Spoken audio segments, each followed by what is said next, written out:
Now we'll take a more personal look at Canada's prostitution laws. We have two former prostitutes with us with two very different opinions. Shona Stewart runs a home to support women who want to leave prostitution. Shona was against the Supreme Court decision. She joins us from Winnipeg.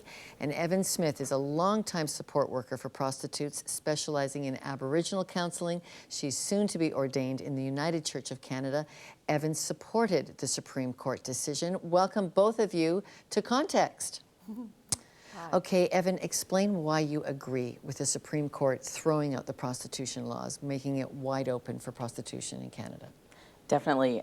From my own experience, one of the biggest barriers that I face, and one of the places that I think I felt the most threat of any violence, was actually from law enforcement. So during the decade that I worked, I was constantly in fear of losing my housing, my partner, and my teenage daughter being charged with living off the arrears.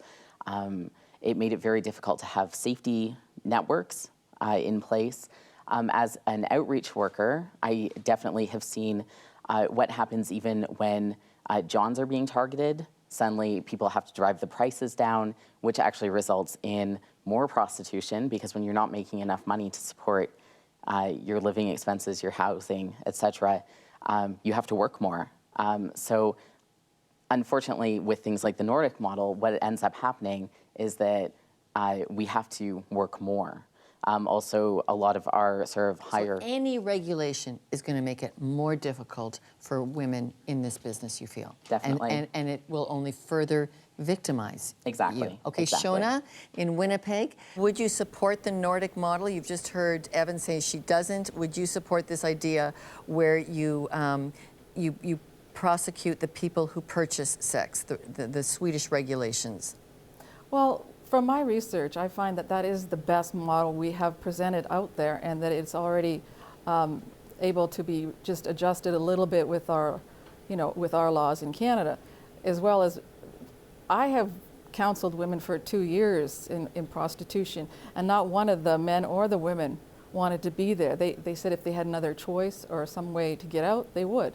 Now, with that Nordic model, we're going to set up something, as far as I understand, that's going to offer that to women or men who are in prostitution. They want to get out. They saw no other choice. Let's give them a choice. That's what it's offering. And it's also, when I did John schools, I spoke at many John schools, and the John said the only thing that would keep them from going out and doing what they're doing is if they were to be charged heavily. This little slap on the hand that they got in a $500 fine to go to John school, it wasn't enough. So, Evan, you and I have both studied at theological colleges, but we couldn't be more different on our view of God's view of human flourishing. I just do not agree that anyone can flourish in prostitution, and you don't agree with that. Tell me what I don't get about this. Well, we're not necessarily on different pages. My interest is solely in allowing women the right to work if they choose, the right to protection if they need it, and the right to exit if they want to. So what about this argument we heard in the first segment, early victimization? The average age is between 14 and 15. No girl makes a career choice to start prostitution at 14. For sure. Well, first of all, those statistics are based on studies of Elizabeth Fry, which have been shown to be incorrect, in that the average age is actually 35. Oh, Even though I don't believe that. How old were you when you started? I was in my 20s. You were in your 20s. Shona, yeah. How old were you when you started? You were in your young 20s, Shona, weren't you? I was 21. 21, okay. Yeah. But regardless, when we're talking about children in prostitution under the age of 18, that's a complete different ballgame, because that is child molestation.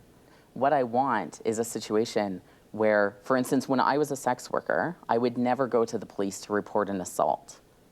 Okay. Because of the criminalization around it. So I want a situation set up where we remove the bias towards sex workers, we remove the discrimination, we remove the risks associated with going to the police for the sex workers and for the Johns, so that people can report.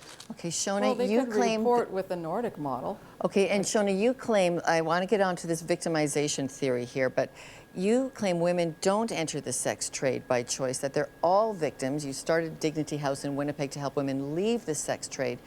What sort of help do women need? When they come out, they need counseling. They need addiction treatment, some of them, most of them. Okay. So there's so much that they're going to need when they're coming out, Okay, and it takes a long time to do this. Okay, You know, Shona, I want to turn to Evan now here on this question of human flourishing. Yeah. Here you are, studying to be a minister. Shona's a minister as well. Help me understand God's view of human flourishing as you see it on this subject. I think that, we serve a God who has given us bodies that we should honor as sacred. I believe that God wants us to flourish as human beings in control of our lives, able to make our own choices, able to discern if we're in sin, if we're not in sin. And we're a redemption people. So to give people the chance to turn around. And what I see in decriminalization is that ability for women to freely enter and exit the trade. And what I would love to see, I would love to see churches involved in exactly what Shona was saying, counseling, addiction support, all of that. I'd also like to see churches involved in harm reduction so that when women choose to exit the sex trade, they can exit without a criminal record, without disease, and really be granted a fresh start in their next career or whatever they go on to. Jesus didn't ever leave a woman, a prostituted woman or an adulterous woman, alone. He said, now come with me, follow me, and sin no more. Okay, Evan, Shona, thank you both. We're putting all of these resources on our website. Evan Smith, you're a longtime support worker with prostitutes. Shona Stewart runs a home to support women leaving the sex industry, longtime support worker as well. Now to the studio audience where Sheldon Neal is standing by. Thank you so much, Lorna. We actually have 2 audience comments, but first we're going with John Castles, who has counseled sex workers for many years, and he has a comment to say. Since most of our prostitutes in Canada are being trafficked, are being controlled by pimps, will they be safer in a legal situation? Okay, Evan, I want to ask you that because you work with them. We don't. Yeah. My big concern is that in a legalized model, it would look much like stripping in Toronto, where you go to City Hall, you pay, you get a license, you work at a licensed venue. Okay, Shona, would they be safer in a legal model like this that John is asking about? You're never safe when you're dealing with people. Doesn't matter whether you're indoors, outdoors, whether it's legal or illegal. You're always going to possibly have a situation where it's going to be dangerous. And that was the underlying opinion that launched the Supreme Court, each judge saying it is such a dangerous profession. Okay, Sheldon, we've got another question. That's right. A question right there. Go ahead. You talked about what it looks like for women who want to exit. I guess I'm not really familiar with what that looks like. And with the possibility of a safe house, would that be, is that something that is in existence even now? Or just wondering. Evan, is there enough safe house opportunities for women? No. I know of 3 in Canada. It is easy we to are exit. Living under a government right now which is doing cutbacks to social services, right? Addictions treatment, rehab, homeless shelters. All of those are things that people may need to access to exit. Okay. And so I've slept at Dignity House, Shona's house in Winnipeg. I love it. You guys have a great, great home that's ready to be there. Okay, it's there's one place, and there's a few others on our website, but there needs to be much more, and the church needs to get involved. For sure. Okay, all right. Okay, Sheldon.